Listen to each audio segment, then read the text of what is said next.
करते हैं आगे कि कुछ अन्य महत्वपूर्ण पद, जैसे कि रेखाखंड। बताइए रेखाखंड किसे कहते हैं? Line segment. दो वस्तुएं ए और बी के बीच सरल रेखा को रेखाखंड कहते हैं। इसे ए वी द्वारा निरूपित करते हैं।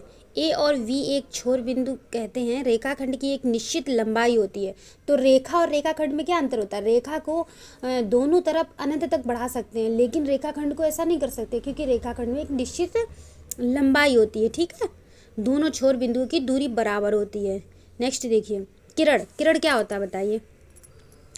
किरण कहीं से भी मान लो निकल रही है तो वो सीधा आगे बढ़ती जाएगी। बताओ पीछे तो इसका कोई पॉइंट, मतलब पीछे तो नहीं जाएगी ना, आगे ही जाएगी किरण।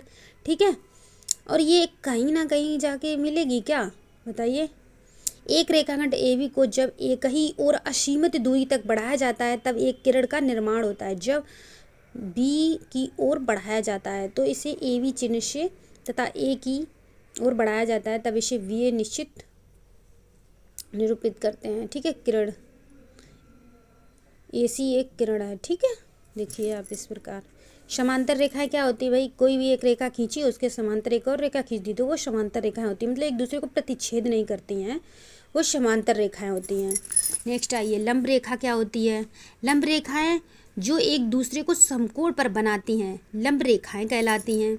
वर्ग क्या होता है? यूक्लिड ज्यामिति में वर्ग एक समचतुर्भुज है जिसके चारों कोणों का योग जो है वो 90 डिग्री के होते हैं। मतलब जैसे एक समचतुर्भुज है, उसके एक कोण जो होता है वो 90 डिग्री का होता है, चारों कोणों का योग 360 डिग्री होता है। ठीक है, उसके बाद वृत्त की त्रिज्या। ज्यामिति में वृत्त की त्रिज्या उसके केंद्र की परिधि की दूरी होती है, मतलब जो भी है ये अभिधारणा है ना यूक्लिड की। तो आपको कोई भी रेडियस दे देगी, आप उससे एक सर्किल ड्रा कर लेते हैं, वही है प्रतिच्छेद रेखाएं। कोई भी एक रेखा खींची और उस पर इस तरह से कोई तिरछी लाइन खींच दी तो उससे क्या होगा? एक ये प्रतिच्छेद बिंदु कहलाएगा इसमें। ठीक है, संगामी रेखाएं क्या होती हैं?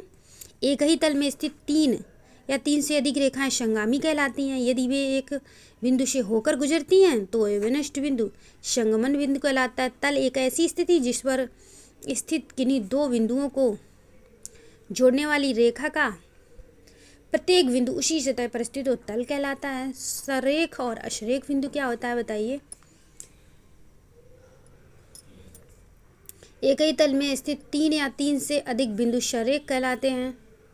यदि वे सभी एक रेखा पर स्थित हैं, यदि वे एक ही बिंदु पर स्थित नहीं हैं तो अशरेख कहलाते हैं। ठीक है, जैसे कि ये देखिए एग्जाम्पल, सरेख बिंदु मतलब एक से अधिक, एक ही रेखा पर एक से अधिक पॉइंट अगर हैं तो वो एक सरेख रेखा